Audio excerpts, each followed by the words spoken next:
ஓம் ஓ ஆனை முகன் ஆறுமுகன் அம்பிகை வண்ணமலவன் ஞானகுரு வாணிபதம் நாடு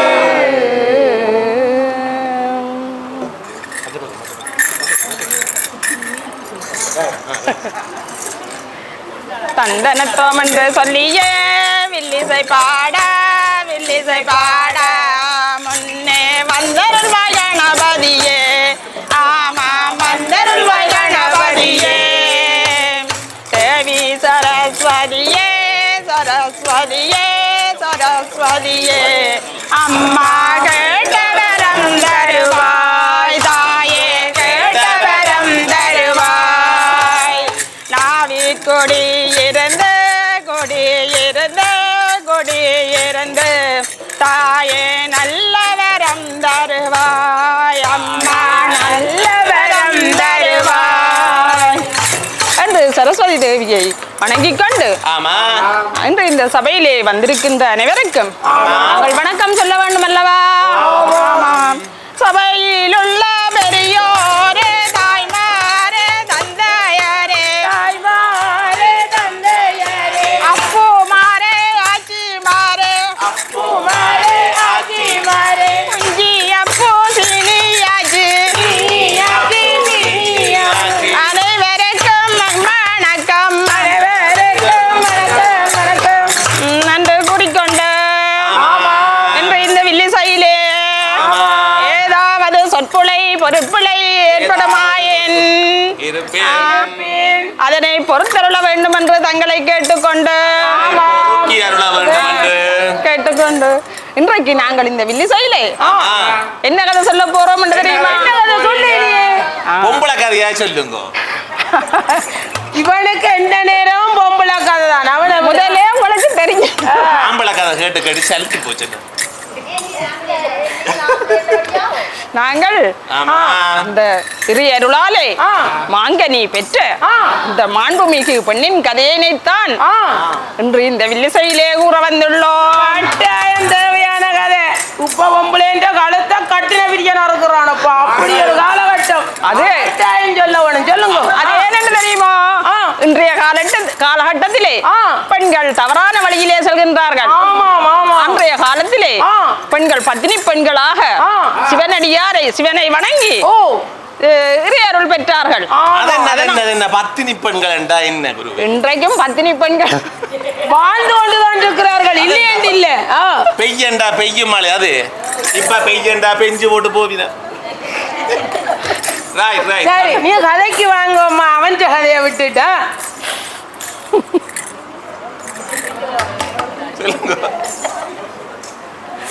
சொல்லுங்க குருவே. இந்த புனிதவதி என்கின்ற அந்த புனிதமான பெண்ணின் கதையினை இந்த வில்லிசையிலே எடுத்து கூற வந்துள்ளோம். வங்கம் அலிகின்ற கடல் காரைக்காலின் கண் வாழ்வணிகன் தங்கள் குலத்தலைவன் தனதொத்தன் தவத்தினாலே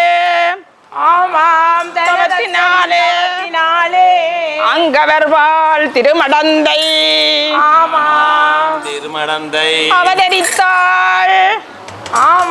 அவதரித்தாள் தனதத்தன் என்கின்ற அந்த பெருவணிகனுக்கு திருமடந்தையாக இந்த புனிதவதி என்கின்ற இந்த பெண் அவதரித்தாள்.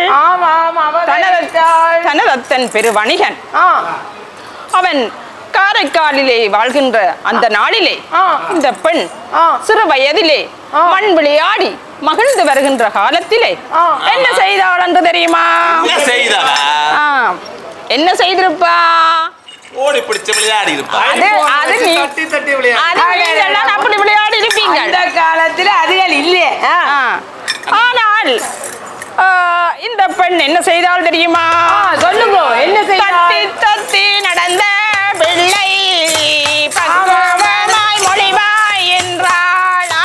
பக்குவமாய் மொழிவாய் என்றாள். பிள்ளை பருவத்திலே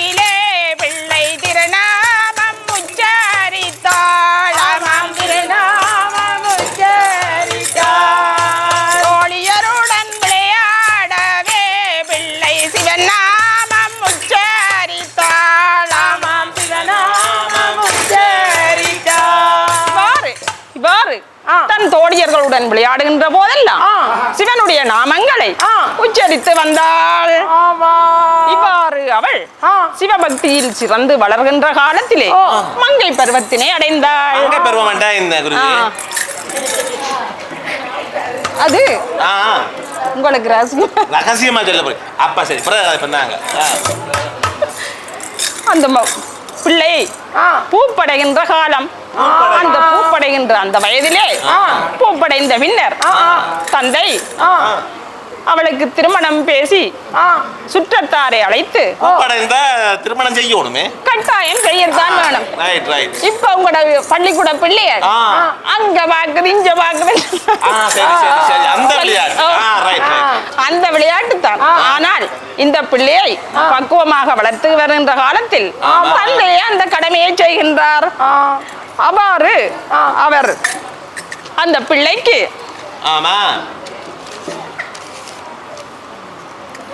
நெடிய நீர்காடல் நெடிய சீர்காடல் நாகை நிதிபதி என்றொலகின்கண் பாடுபெற புகழ் வணிகன் பயந்த குலமைந்தனுக்கு தொடரும் திருமரபில் சேயிலையை மகள் பேச மடமலி காரைக்கால் வளநகரில் வரவிட்டார். இவ்வாறு அந்த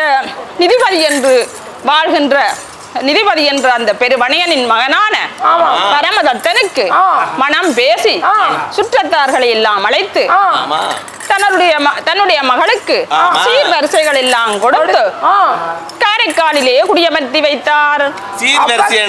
சீர்வரிசை என்றார் கல்யாணம் முடிஞ்சது. இவர் சீர்வரிசை என்றால் என்னன்னு கேட்கிறாருல்ல, எல்லாம் வாங்கி கோடிக்கணக்கில் நீங்கள் வாங்கி இருப்பீங்களோ சீர்வரிசை. அதுதான் அந்த காசை கீசை கேட்டு கழுத்தத்திலையும் வெளியில விடுறான்னு அது இந்த காலம். ஆனால் சீதனம் கொடுத்து காரைக்காலிலே குடியமர்த்தி விடுகின்றார். அவ்வாறு அவர்கள் இருவரும் சந்தோஷமாக வாழ்ந்து வருகின்ற நாளிலே கணவன் மனைவி என்றால் அப்படி சந்தோஷமாக வாழ்வது என்று சொல்ல வேணுமா? அவர்கள் வாழ்ந்து வருகின்ற காலத்திலே பரமதத்தன் தன்னுடைய வாணிபம் பெருக்குவதற்காக வணிகத்திற்கு சென்றிருந்தார். நண்பர்கள் இருவர் 2 மாங்கனிகளுடன் தனதத்தனை காண்பதற்காக பரமதத்தனை காண்பதற்காக அவருடைய வாணிப நிலையம் சென்றிருந்தனர்.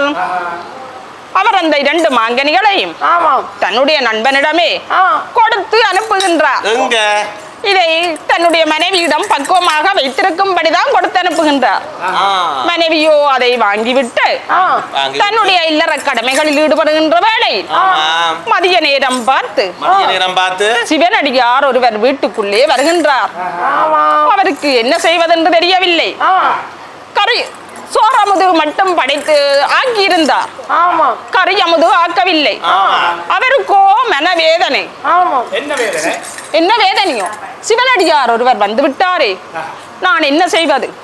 சோறமுது மட்டுமே ஆக்கி இருக்கின்றேன், கரியமுது ஆக்கவில்லையே. இந்த காலத்தில் என்றா என்ன செய்யணும் என்று தெரியுமா?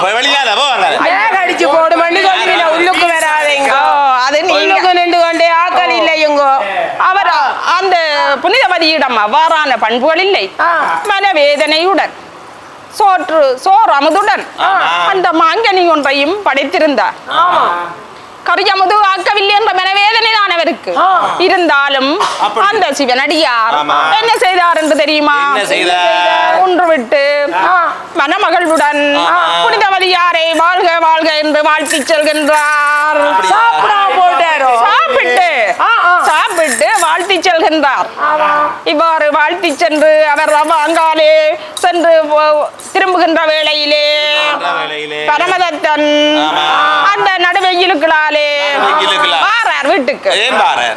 வீட்டுக்கு வந்தவர் நீராடி விட்டு சொல்லுகின்றார். அவர் நீராடி விட்டு மதிய உணவுக்காகவே இருக்கின்றார்.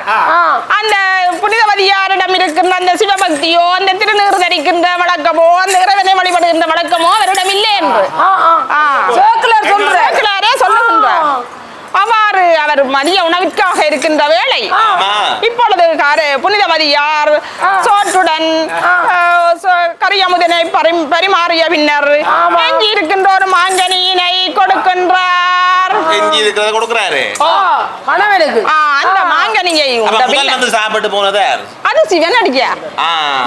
எல்லாத்துலயும் சந்தேகம். மனுஷன் கடையை கேட்டா இந்த வீட்டு யார் வந்து தெரியாது. அது இப்பதான் இந்த காலத்துல உங்களுடைய வாட்டேங்கிறவள் யாரும் வந்தினமோ தெரியாது. அதான் நீ சிசிடிவி கேமரா போட்டணும் தெரியும். இது அவ்வாறு வந்திருந்த தன்னுடைய கணவனுக்கு மாங்கனியை அறிந்து கொடுக்கின்றார். இந்த பிரச்சனை தான் அவருடைய வாழ்க்கையிலே திருப்பத்தை ஏற்படுத்துகின்ற ஒரு சந்தர்ப்பமாக அமைகின்றது. ஒரு மாங்கனி அந்த மாங்கனியை உண்ட கணவன் யோசிக்கிறார், நான் மற்ற ஒரு மாங்கனியை தந்தேனே அதனை கொண்டு வா என்று கேட்கின்றார். அவ்வாறு கேட்கின்ற வேளை சிவனடியாருக்கு கொடுத்ததை நீங்கள் மற்றவர்களுக்கு சொல்லுவீர்களா? நான் சொல்லுவேன். வேலை கையால கொடுக்கறத கைக்கு தெரியக்கூடாது. அதான் தெரியாம கொடுக்கலாமே. சரியா? அவ்வாறு சிவனடியாருக்கு கொடுத்ததை மற்றவர்களிடம் சொல்லவும் கூடாது. அதே நேரம் கணவனுக்கும் பொய் சொல்லவும் கூடாது. என்ன செய்வது? இறைவா வீட்டுக்குள்ளே சென்று வழிபடுகின்றார். இறைவா இறைவா இறைவா இறைவா இறைவா இறைவா மாங்கனி ஒன்றை தந்தருளல் வேண்டும். மாங்கனி ஒன்றை தந்தருளல் வேண்டும். இறைவா இறைவா இறைவா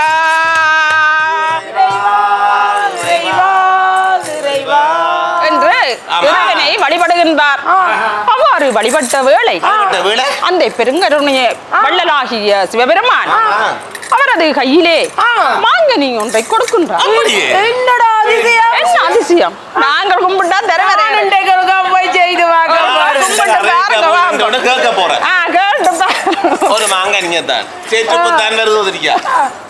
அவ்வாறு அவர் அந்த மாங்கனியை கொண்டு வந்து கணவனிடம் பக்குவமாக கொடுக்கணும். அந்த காலத்திலே அப்படித்தானே கணவன் சுவாமி என்று தான் கூப்பிடுவீனே. நாதா நாதா சுவாமி. இப்ப அந்த காலத்துல அவ்வாறு பக்குவமாக கொடுத்த வேளை கணவன் அதனை தானே அறிந்துகின்றார். இந்த வேளையில பாருங்க அந்த பரமதத்தனுக்கு என்ன குணம் என்று பாருங்க. முதல் முதல்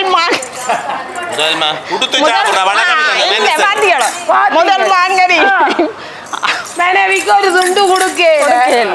இரண்டாவது அவர் சாப்பிட்ட மிச்சம் தானே சாப்பிட வேணும். அது மிச்சத்தையும் கொடுக்க இல்லையா வந்தால் விடையங்கொட்டையும் கிடைக்கலையோ. அது சில நேரம் கிடைச்சிருக்கும். அது கிடைக்கவில்லை. இவர் இரண்டாவது மாங்கனியையும் சாப்பிட்ட பின்னர் அவருக்கு அங்கே ஒரு சந்தேகம் பிறக்கின்றது. சந்தேகம் முதலில் நான் 2 மாங்கனியையும் ஒரே சந்தர்ப்பத்தில் தான் கொடுத்திருந்தேன். ஆனால் முதலில் சாப்பிட்ட மாங்கனியை விட இது மிகவும் சுவை மேலீடாக உள்ளதே. என்ன அதிசயம்! இதனை நீ எங்கிருந்து பெற்றுக்கொண்டாய்? அங்கிருந்து பெற்றார் என்று கேட்கின்றார். புனிதவதியார் செய்வதறியாது கணவனுக்கு பொய்யும் சொல்லக்கூடாது. சொல்லவே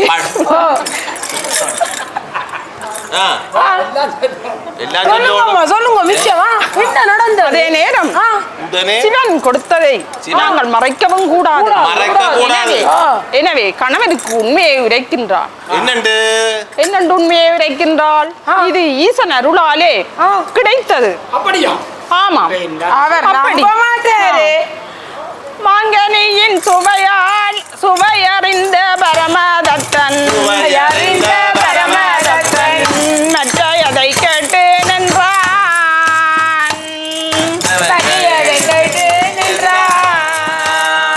வடமையிலோ புனித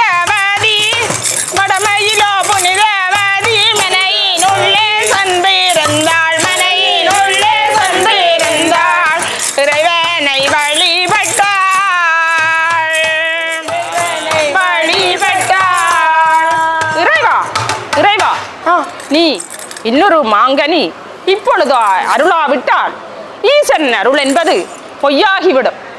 ஈசன் அருள் என்பது பொய்யாகிவிடும். ஆகவே இப்பொழுது எனக்கு இன்னொரு மாங்கனியையும் தந்துதவ வேண்டும். இறைவனிடம் வேண்டினார். அந்த வேண்டிதல்களுக்கு ஏற்ப சிவபெருமான் நீங்கள் கும்பிட்டு பாருங்க நிறைவேறணும். அவர் வேண்டுவாருக்கு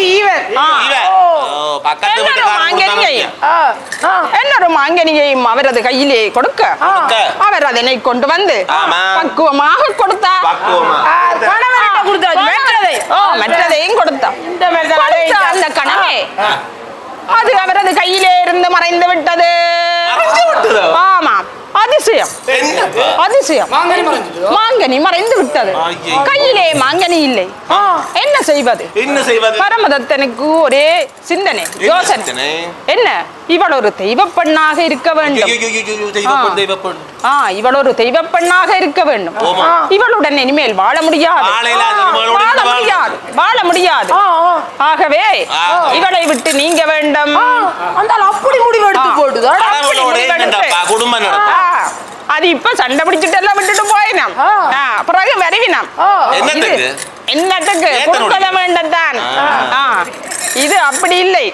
அவர் நான் பெரு வணிகம் பெருக்க வேண்டும் என்று கடல் கடந்து சொல்கின்றார். சென்றவர் அங்கே ஒரு பெண்ணை மனம் செய்து கல்யாணம் முடிச்சுட்டான். பரமதத்தன் புது புருஷன் அது படனேக்க முதல் நாளே நிப்பர் சாகரத்துக்கு முதல் நாளே. இது அப்படி இல்ல. இது கணவன் வருவார் என்று எதிர்பார்த்து கொண்டிருக்கின்றார். எதிர்பார்த்து கொண்டிருந்தவர் நீண்ட நாள்களாகியும் வரவில்லை. மாதங்கள் வருடங்கள் ஆகின்றது. பரமதத்தன் இன்னொரு பெண்ணை திருமணம் செய்து பிறந்த பெண் குழந்தைக்கு புனிதவதியார் என்கின்ற நாமத்தை இட்டு வாழ்கின்றார் என்று அந்த அளவுக்கு மனசிலர் வட்டி இருக்கு. புனிதவதி என்ற பேரே இப்படித்தான் பாவங்கள் மனுஷிய மறக்காது. புனிதவதி என்ற நாமத்தை வைத்து இருக்கின்றார் என்பதை உறவினர்கள் மூலம் அறிந்து புனிதவதி யாரை அவர்களது சுற்றத்தார்கள் எல்லோரும் சிவிகையிலே ஏற்றி செல்கின்றனர். அவ்வாறு ஏற்றி செல்கின்ற வேளை பரமதத்தன் இதனை அறிந்து தன்னுடைய மனைவி பிள்ளைகளுடன் புனிதவதியார் வருகின்ற அந்த வழிக்கு வருகின்றனர். கொண்டு ரெண்டு மனுஷியா சேர்த்து விட கொண்டு அவர் வருகின்றார். பரமதத்தன் இவள் ஒரு தெய்வ பெண் என்பதை உலகிற்கு அறிய கொடுக்க வேண்டும் என்பதற்காக தன்னுடைய மனைவி பிள்ளைகளுடன் ஓடோடி வருகின்றார். அப்பொழுது அங்கே உறவினர்கள் கூறுகின்றனர், இந்த அவனுடைய கணவன் வருகின்றார் என்றதுமே அவர் பரமதத்தன் என்ன செய்கின்றார்? இல்லை இல்லை, இவள் ஒரு தெய்வ பெண். இவளை விட்டு நான் நீங்கி வாழ்வதற்கு காரணம் இதுதான். ஆகவே எல்லோரும் நீங்கள் விழுந்து வணங்குகள் என்று கூறுகின்றார்.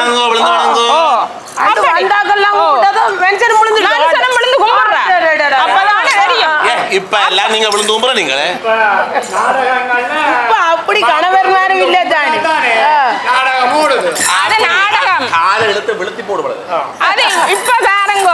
இப்ப மணவரையில கணவனை விழுந்து கும்பிடுறது, மற்றது பெற்றோரை விழுந்து கும்பிடுறது, மற்றது உறவினர், அது வீடியோவுக்கு எல்லாரும் விழுந்து கும்பிடினா.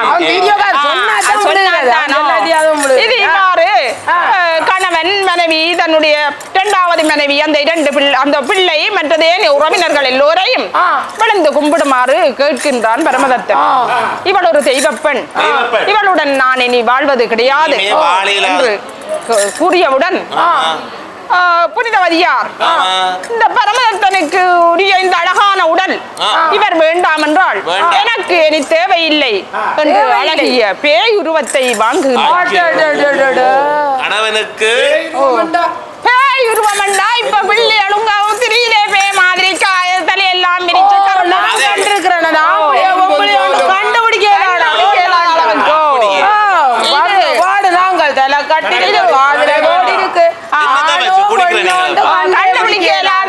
இது புனிதவதியார் பெற்றது எலும்பாலான பேருவம்.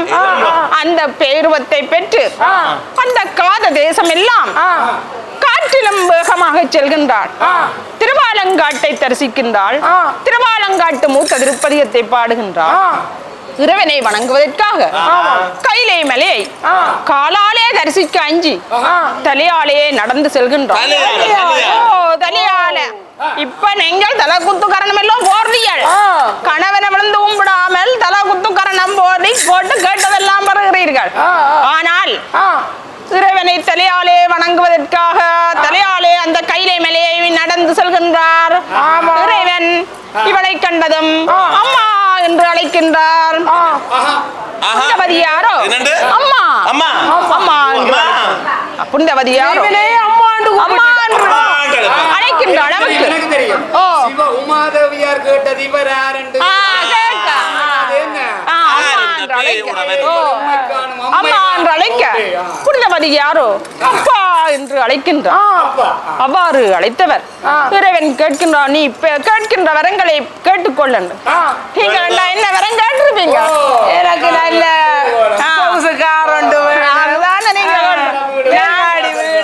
நாங்கள் அதைத்தானே கேட்டிருப்போம். ஆனால் புனிதவதியார் அவ்வாறு கேட்கவில்லை. இரவாத இன்ப அன்பு வேண்டி பின் வேண்டுகின்றார். பிறவாமை வேண்டும் வேண்டும் பிறப்புண்டேல் உன்னை என்றும் மறவாமை வேண்டும் வேண்டும் இன்னும் வேண்டும் பாடி அறவாணி ஆடும் போது உன் அடியின் அரவாணி ஆடும் போது உன் அடியின் கீழ் காலு கீழ் என்ன பார்த்தா அரவாணி ஆடும் போது உன் அடியின் கீழே நடிகளே இறைவனது எப்போதும் நான் இருக்கின்ற அந்த பேற்றை எனக்கு தர வேண்டும் என்று அந்த கைலை வாசனை காரைக்கால் அம்மையார் கேட்கின்றார். காரைக்காலிலே வாழ்ந்து இறைவனாலே அம்மையேன அழைக்கப்பட்டமையால் காரைக்கால் அம்மையார் என்று அழைக்கப்பட்டார். இவ்வாறு இருந்தவர் பங்குனி சுவாதி நட்சத்திரத்திலே முத்தியடைந்தார் என்பது அவருடைய வரலாறு. இவ்வளவு நேரமும் இந்த வில்லிசையினை அவளோடு கேட்டுக்கொண்டிருந்த பெரியோர்கள் அனைவருக்கும் எமது சிரம் தாழ்ந்த வணக்கத்தை தெரிவித்துக் கொண்டு மங்களம் மங்களம் மங்களம் சுபமங்களம் மங்களம் மங்களம் மங்களம்